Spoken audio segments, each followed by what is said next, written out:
오늘 우리에게 주신 하나님의 말씀은 시편 130편, 사무엘하 18장, 그리고 에베소서 4장에서 5장에 걸쳐 있는 말씀과 요한복음 6장에 있는 말씀입니다. 요한복음의 말씀에서 예수님은 자신이 하늘에서 내려온 떡이라고 말씀하셨습니다. 사람들은 예수님께 당신은 요셉의 아들인데 어찌 하늘에서 왔다 하는가 라고 말하며 예수님께 묻습니다. 예수님은 이에 대해 말씀하시기를 하나님이 아니시면 아무도 내게 올 수 없고 온 자들을 마지막 날에 내가 살릴 것이라고 말씀하십니다. 또 말씀하시기를 내가 곧 생명의 떡이니 광야의 만나를 먹어도 죽었지만 하늘로 내려온 떡인 나를 먹고 죽지 않게 하실 것이라 라고 말씀하시면서 이 떡을 먹으면 영생할 것이라 라고 말씀하십니다. 사람들은 이에 대해 잘 믿지 못하고 세상의 지식으로는 잘 이해할 수 없지만 예수님은 자신이 생명의 떡, 곧 살게 하기 위해서 하늘에서 온 떡이라고 말씀을 하고 계십니다. 자신을 생명의 떡이라 하신 이 말씀이 우리의 삶에 어떠한 의미가 있을까요? 먼저 생명의 떡. 우리는 몸에 좋은 음식을 먹으면 몸이 건강해집니다. 그러나 불량식품이나 정크푸드 같은 것들을 먹게 된다면 우리의 몸은 점점 망가지게 되고 건강을 해치게 될 것입니다. 세상의 것을 받아먹는 자는 세상의 것의 영향을 받게 되어져 있습니다. 요한복음에 등장한 군중, 그 사람들은 예수님께 관심이 있고 호감도 있었습니다. 그러나 그들은 수군거립니다. 왜냐하면 그들은 세상의 배경과 관심과 호감을 가지고 예수님께 접근했기 때문입니다. 하나님의 말씀을 증거하시는 예수님을 이러한 세상적 배경과 관심으로 요셉의 아들로 바라봅니다. 생명의 떡을 이야기할 때는 광야의 떡을 이야기합니다. 그러나 말씀은 우리에게 분명하게 이야기하고 있습니다. 세상적 배경과 경험과 지식으로는 하나님을 알 수 없다라고 말입니다. 하나님이 알려주시는 지식, 세상의 가치와 방법은 살리는 것에 관심을 가지지 않습니다.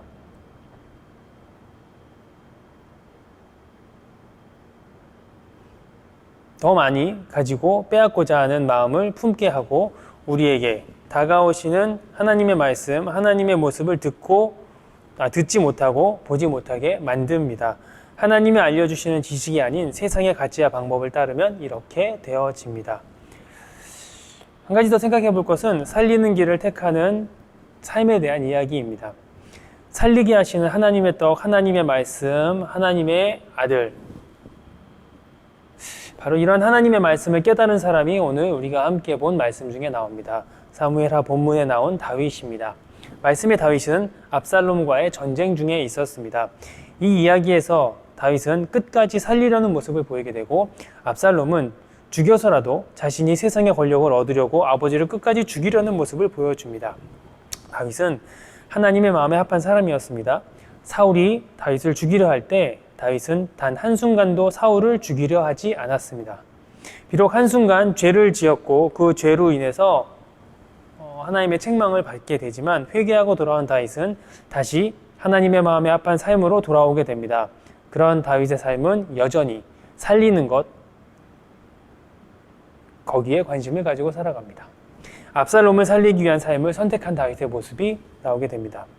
세상의 정욕에 눈이 멀었을 때 우리아를 죽였던 다윗의 모습, 세상의 길에 정욕에 눈이 멀면 다윗 주변에 있었던 사울 왕처럼 압살롬처럼 또 눈이 멀었던 한때 다윗처럼 죽이는 것을 선택하는 삶을 살게 됩니다. 그러나 하나님의 사람, 하나님의 말씀을 경청하며 살아가는 사람의 삶은 말씀의 다윗과 같이 살리는 삶을 선택합니다. 과연 여러분은 어떠한 삶을 선택하며 살아가고 있습니까?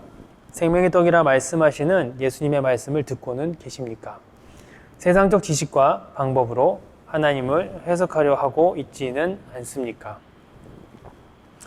하나님의 말씀을 따라 사는 것에 관심을 가진 이들에게 주시는 그리스도인의 삶의 길이 있습니다. 오늘 말씀 함께 본 본문 중에 하나인 에베소서에서는 이 이야기를 우리에게 하고 있습니다. 말씀 속에 여러 가지 삶의 믿음의 길에 대한 이야기를 하고 있는데 그것이 좀 함축된 내용이 31절부터 등장을 합니다. 너희는 모든 악독과 노함과 분냄과 떠드는 것과 회방하는 것을 모든 악의와 함께 버리고 서로 인자하게 하며 불쌍히 여기며 서로 용서하기를 하나님이 그리스도 안에서 너희를 용서하신 것 같이 하라.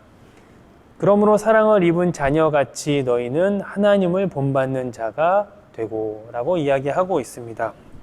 말씀은 버려야 될 것을 분명하게 이야기합니다. 악독, 노함, 분냄, 떠드는 것, 회방하는 것, 모든 악의와 함께 버려야 될 것이라고 이야기합니다. 바로 세상적 배경과 세상적 관심, 세상적 선택, 정욕에 눈이 멀었을 때 선택하는 많은 행동들입니다. 그리고 반대로 이야기하기를 서로 인자하게 하며 불쌍히 여기며 용서하라고 말씀하시되 그리스도 안에서 용서하라고 하십니다. 그리고 사랑을 입은 자녀같이 하나님을 본받으라 라고도 말씀하십니다.